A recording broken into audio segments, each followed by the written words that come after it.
Assalamualaikum warahmatullahi wabarakatuh. Bapak Ibu guru hebat, apa kabarnya hari ini?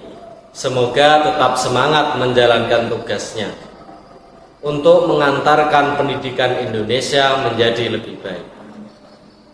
Pada video kali ini, saya akan menyampaikan refleksi dari materi yang telah saya pelajari pada modul 2.3 tentang coaching untuk supervisi. Video ini saya buat guna memenuhi tugas koneksi antar materi modul tersebut. Berikut ulasannya.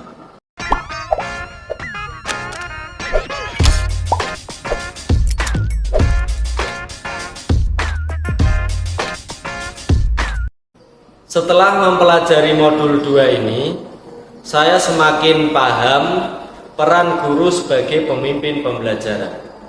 Di antaranya yaitu melaksanakan pembelajaran yang berpihak pada murid. Pembelajaran yang berpihak pada murid ialah pembelajaran yang interaktif, inspiratif, menyenangkan, dan menantang. Kemudian memotivasi peserta didik untuk selalu berpartisipasi aktif, memberikan ruang yang cukup bagi prakarsa, kreativitas, kemandirian, sesuai dengan bakat, minat, dan perkembangan fisik serta psikologis mereka. Lantas, bagaimana caranya guru mampu menjalankan pembelajaran yang dimaksud? Caranya ialah dengan menciptakan pembelajaran yang berdiferensiasi dan pembelajaran yang terintegrasi sosial emosional. Agar proses tersebut dapat berjalan serta terus meningkat ke arah yang positif, maka murid dan guru serta warga sekolah diharapkan memiliki growth mindset. Dan usaha ini saya kira perlu terus untuk dikawal dengan semangat yang memberdayakan melalui supervisi yang mengedepankan coaching. Itulah caranya untuk mengawal. Sering sekali kita melihat di berbagai sekolah, supervisi pembelajaran oleh kepala sekolah atau guru membuat perasaan yang disupervisi tidak nyaman.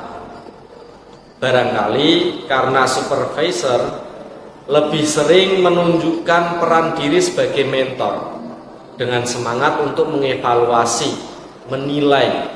Saya yakin bahwa orang-orang yang ditunjuk sebagai supervisor sudah pasti memiliki keahlian, memiliki pengalaman, dan ilmu yang baik di bidangnya. Akan tetapi, perubahan ke arah yang lebih baik menjadi kurang maksimal jika motivasi perubahan tersebut berasal dari luar. Misalnya dari si supervisor tadi. Akan lebih baik jika perubahan tersebut muncul dari diri orang yang sedang disupervisi. Inilah yang saya maksud semangat memberdayakan. Nah, agar supaya supervisi tadi memiliki semangat yang memberdayakan, supervisor perlu memulai kegiatan tersebut dengan memposisikan diri sebagai coach yang menjalankan coaching tentunya. Lantas, apa itu coaching?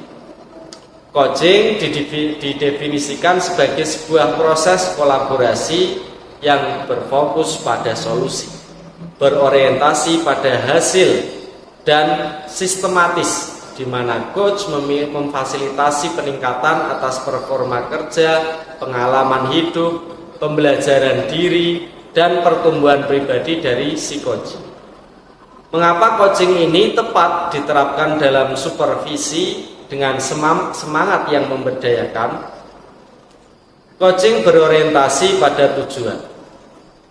Hubungan yang terbentuk antara coach dan coachee ialah kemitraan. Tujuan tersebut dapat tercapai dengan maksimal karena potensi serta kreativitas yang dimiliki oleh coachee ini dimaksimalkan. Dengan komunikasi yang hangat, tidak menghakimi, serta memberikan asumsi dan adanya asosiasi, menjadikan supervisi itu akan terasa lebih bersahabat bagi si coach. Dalam keseharian saya menjadi guru, ya mungkin saya sendiri pernah menerapkan coaching tersebut, terutama pada murid-murid saya. Namun coaching yang saya lakukan mungkin belum maksimal karena waktu itu saya belum mengenal alur tirta dan masih sering menggunakan asosiasi untuk memberikan dorongan motivasi kepada mereka. Pada saat saya disupervisi oleh kepala sekolah atau rekan guru saya melihat mereka itu lebih banyak menempatkan diri pada posisi mentor.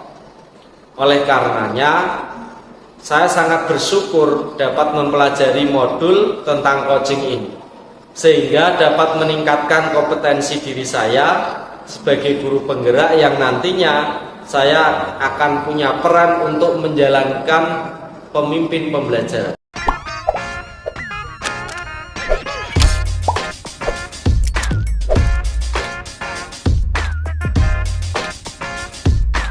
Nah, pada saat mempelajari modul ini, awalnya saya merasa sedikit bingung dengan anjuran memilih coaching sebagai sarana yang tepat untuk mensupervisi. Mengapa tidak memilih metode yang lain, misalnya seperti konseling, fasilitasi, training, consulting, dan mentoring? Setelah saya pelajari lebih dalam lagi, antara coaching dengan metode-metode yang lain yang sudah saya sebutkan tadi memiliki banyak perbedaan, yaitu mentoring mengajari orang yang awalnya tahu menjadi tidak tahu, sedangkan coaching hanya memfasilitasi perubahan perilaku atau mindset orang tersebut. Kemudian training itu hampir sama dengan mentoring, namun yang membedakan adalah jangka waktunya.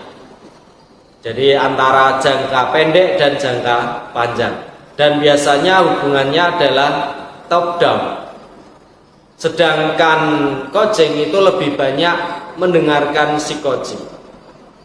Kemudian kalau konseling itu bergerak dari masa kini ke masa lalu, karena apa? Biasanya diawali adanya suatu masalah. Sedangkan coaching itu berangkat dari masa kini ke masa depan, karena biasanya diawali dari adanya tujuan yang ingin dicapai dengan cara memaksimalkan potensi-potensi yang dimiliki oleh si coach tersebut. Sedangkan consulting merupakan kegiatan yang dilaksanakan oleh seorang konsultan yang telah memiliki pemahaman dengan baik tentang suatu kasus didasarkan pengalaman yang telah dia miliki. Sedangkan coaching tidak harus si coach tadi paham secara menyeluruh, tidak harus punya pengalaman yang sama dengan si coach. Yang penting punya rasa ingin tahu yang tinggi dan memiliki kemampuan strategi berpikir kreatif. Dari perbedaan-perbedaan tersebut kita bisa memiliki gambaran manakah metode yang memberdayakan dan memungkinkan untuk kita lakukan di sekolah. Saat praktik bersama di dalam kolaborasi, saya mengamati refleksi yang disampaikan oleh rekan-rekan saya, baik itu sekelompok saya atau kelompok yang lain. Banyak dari mereka itu yang ketika pertama kali mempraktekkan banyak yang terbawa suasana untuk memberikan solusi pada coach. Ada pula yang melakukan asosiasi, bahkan ada pula yang tanpa sadar mengucapkan kalimat menghakimi. Banyak dari bapak atau ibu guru CGP lain merasa sebenarnya tidak ada maksud untuk menghakimi saat mengucapkan kalimat tadi. Namun tidak demikian yang diterima oleh si coach tadi. Nah, untungnya ini hanya latihan. Tentunya kalau saat itu terjadi pada proses supervisi antara kepala sekolah dengan guru, bapak ibu guru yang ditunjuk sebagai supervisor dengan guru yang disupervisi, ketika menyampaikan kalimat-kalimat yang menghakimi, padahal bisa jadi dalam benak beliau tadi tidak ada maksud demikian, tetapi kadang-kadang itu membuat perasaan si coach akan merasa tidak nyaman karena mereka memiliki sudut pandang yang berbeda, sehingga membuat suasana kegiatan supervisi menjadi tidak nyaman, tidak enak untuk diikuti si coach tadi.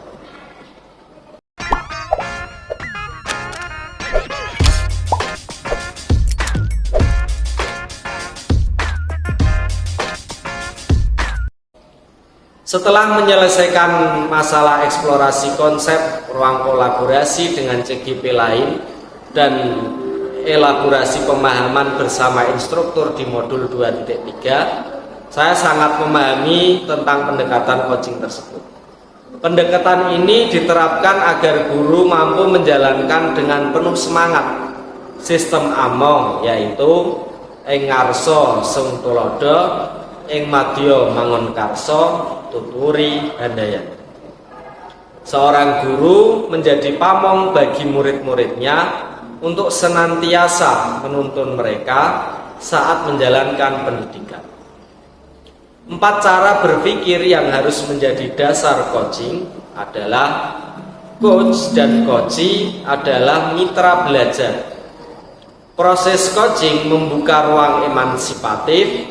Kegiatan coaching dilandasi rasa kasih dan persaudaraan.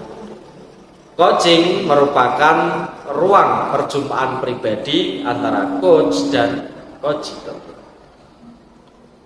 Nah, keterampilan guru sebagai coach akan menjadi lebih baik jika membiasakan diri dengan fokus pada si coachee.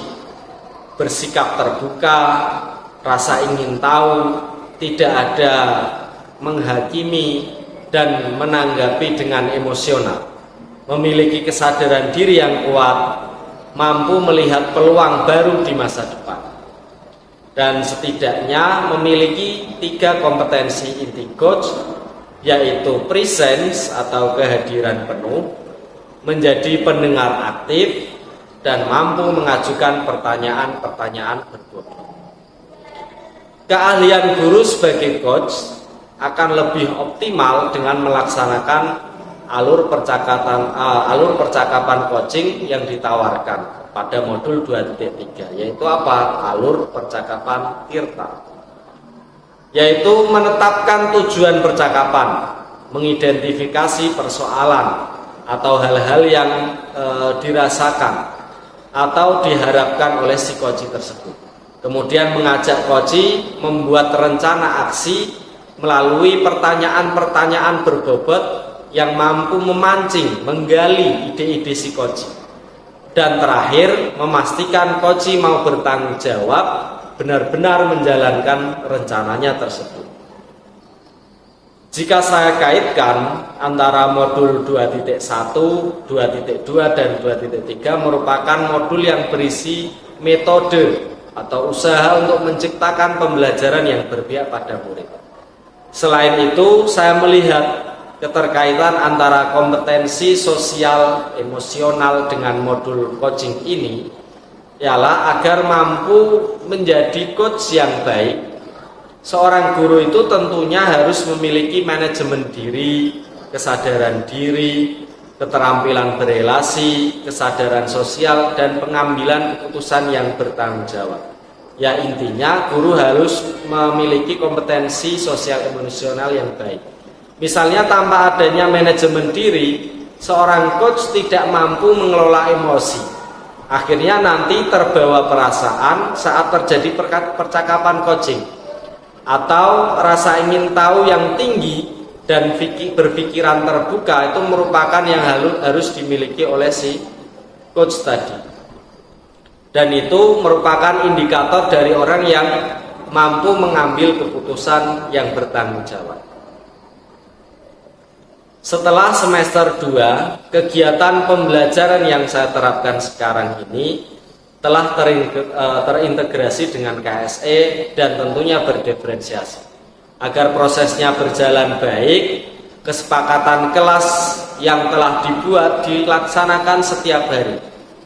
Jika ada pelanggaran, nanti akan saya selesaikan melalui restitusi. Kedepannya saya berharap dapat menerapkan coaching dari murid-murid saya terlebih dahulu paling tidak. Usaha memaksimalkan potensi diri mereka atau menyelesaikan persoalan mereka yang tidak berhubungan dengan pelanggaran aturan atau kesepakatan kelas yang sudah dibuat.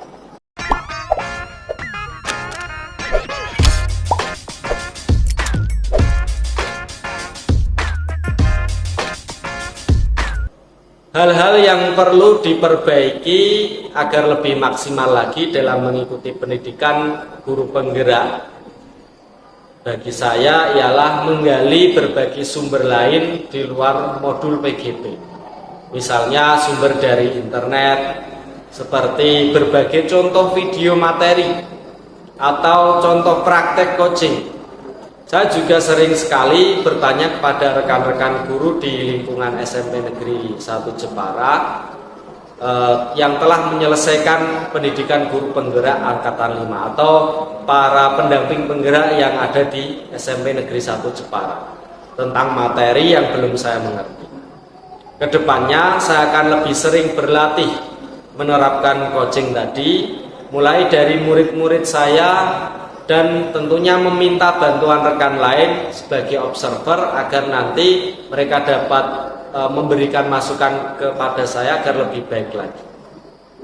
Coaching yang memiliki 3 kompetensi inti ini perlu dikuasai agar nanti kedepannya saya bisa menjadi coach yang mumpuni, yang mampu menerapkan menjalankan kompetensi inti coaching. Demikian refleksi dari saya. Apabila ada kesalahan dalam ucapan atau miskonsep yang saya sampaikan, saya mohon maaf yang sebesar-besarnya. Dan mohon masukannya Bapak Ibu semua apabila ada yang perlu untuk dikurangi atau ditambah. Akhirul kalam, wassalamualaikum warahmatullahi wabarakatuh.